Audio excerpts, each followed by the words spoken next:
Here is the summary of Tyrion Lannister's story from Game of Thrones, written in B2 level English, with each sentence output only once. Part 1. The Imp of Castle Rock. Tyrion Lannister was born into one of the most powerful families in Westeros, yet he was always treated as an outsider. He was a dwarf, which earned him the mocking nickname, the Imp, and the hatred of his father, Tywin Lannister. His mother died while giving birth to him, a tragedy that his father and his sister, Cersei, never forgave him for. Despite his physical limitations, Tyrion possessed a brilliant mind and a sharp wit, which became his primary weapons. He compensated for his inability to fight with swords by reading books and understanding politics better than anyone else. When the royal family visited Winterfell, Tyrion accompanied them, but he felt no connection to their arrogance. He formed an unexpected bond with Jon Snow, as they were both outcasts in their own families. Tyrion famously told Jon to wear his identity like armor so that no one could use it to hurt him. On his way back south, Tyrion was captured by Catelyn Stark, who accused him of trying to murder her son, Bran. Although he was innocent, he was taken to the Eyrie and put on trial by Catelyn's sister, Lysa Arryn. Tyrion used his intelligence to manipulate the situation and demanded a trial by combat. A mercenary named Bronn fought for him and won, securing Tyrion's freedom and the beginning of a long friendship. This event was one of the main sparks that started the War of the Five Kings. Tyrion eventually joined his father's army, though he preferred wine and conversation to warfare. Recognizing his son's intellectual value, Tywin sent Tyrion to King's Landing to serve as the acting hand of the king. Part 2. The Defender of the City.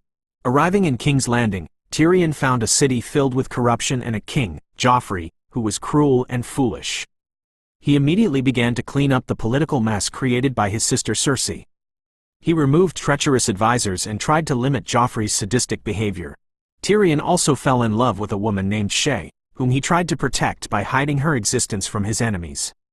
His greatest challenge came when Stannis Baratheon attacked King's Landing with a massive fleet. While Joffrey hid in fear and the Hound deserted the battlefield, Tyrion took command of the city's defense. He used a volatile green substance called wildfire to destroy Stannis' ships in a massive explosion. Despite his fear, he led the soldiers into battle himself, inspiring them to fight for their city. During the fighting, he was attacked by one of his own guards, an assassination attempt ordered by his sister. He survived, but he was left with a terrible scar across his face. When he woke up, his father had arrived to claim the victory, and Tyrion received no credit for saving the city. He was demoted from Hand of the King to the Master of Coin, a position he hated. To make matters worse, Tywin forced him to marry Sansa Stark to secure the north for the Lannisters. Tyrion treated Sansa with kindness and respect, refusing to force her to sleep with him, but she could never love a Lannister. Part 3. The Trial and the Escape. Tyrion's life fell apart during the wedding of King Joffrey and Margaery Tyrell. Joffrey was poisoned at the feast, and Cersei immediately accused Tyrion and Sansa of the murder. Sansa disappeared, but Tyrion was arrested and thrown into a dark cell. He faced a trial where everyone he knew, including his sister and the lords of the court, lied about him. The most painful betrayal came from Shae, the woman he loved. She stood as a witness against him, claiming that he had planned to kill Joffrey. Broken and furious, Tyrion gave a powerful speech to the court. He told them that he wished he was the monster they thought he was and that he hated the people of King's Landing. He demanded a trial by combat once again to let the gods decide his fate. Prince Oberyn Martell volunteered to fight for Tyrion to get revenge on the Mountain, who was Cersei's champion. Although Oberyn nearly won, he was brutally killed, which meant Tyrion was sentenced to death. Before the execution could happen, his brother Jaime Lannister released him from his cell. Instead of fleeing immediately, Tyrion went to his father's chambers to confront him. He found Shae in Tywin's bed, which was the ultimate betrayal. In a struggle, he killed Shae, apologizing as she died. He then took a crossbow and found his father in the privy. After a brief conversation where Tywin called Shae a whore one too many times, Tyrion shot him twice. He escaped the city in a crate, leaving behind his family and his former life. Part 4. The Journey to Meereen. Tyrion arrived in Pentos across the narrow sea, depressed and drinking heavily to forget his pain.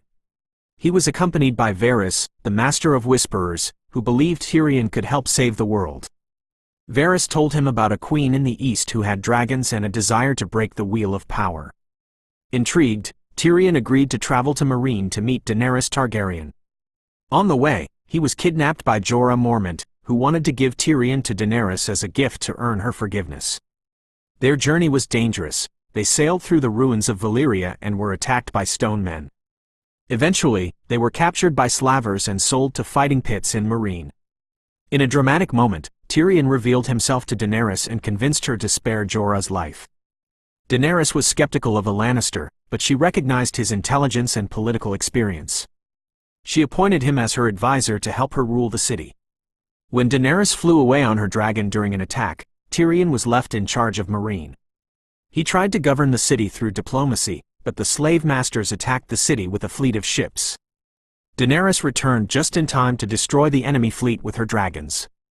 Impressed by his loyalty and wisdom, she named Tyrion the Hand of the Queen. For the first time in his life, Tyrion believed in a leader who actually wanted to make the world better.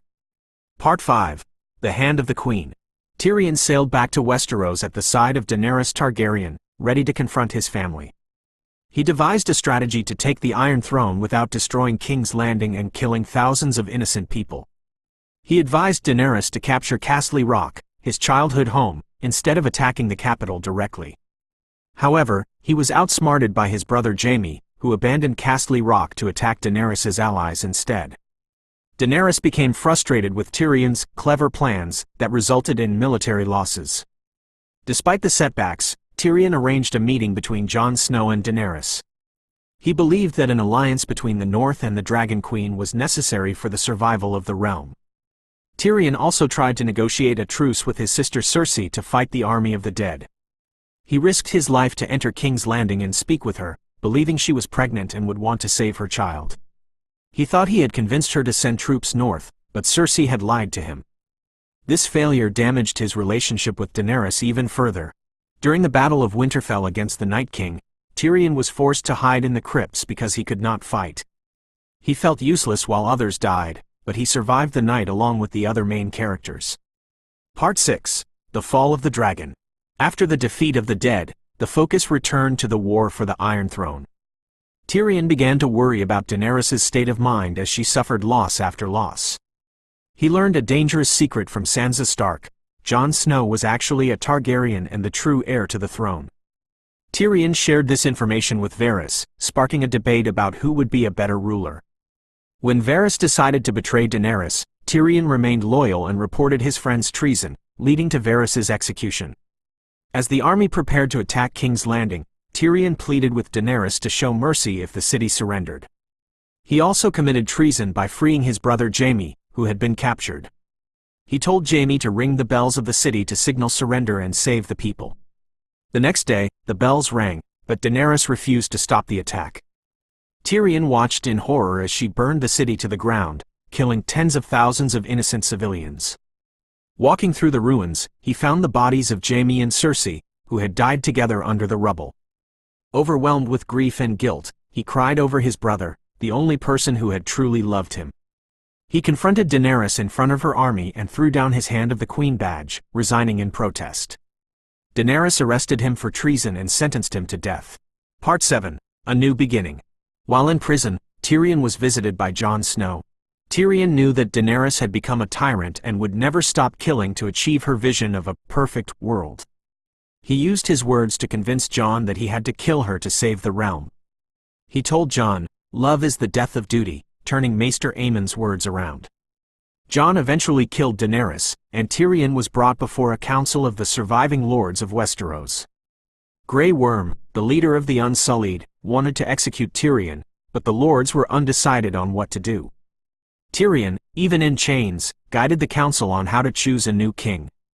He gave a speech about the power of stories, saying that nothing is more powerful than a good story. He suggested that Bran Stark should be the king because he had the most incredible story of them all. The lords agreed, and Bran the Broken was named King of the Six Kingdoms. As his punishment, Bran ordered Tyrion to serve as his Hand of the King. Tyrion did not want the job, but Bran told him that he had to spend the rest of his life fixing the mistakes he had made. In the final scene, Tyrion was shown leading the small council, rebuilding the city and arguing about minor details like ships and brothels. He was the last Lannister left alive, and despite all the tragedy, he was exactly where he belonged, ruling the kingdom with his mind. His journey proved that a small man can cast a very large shadow.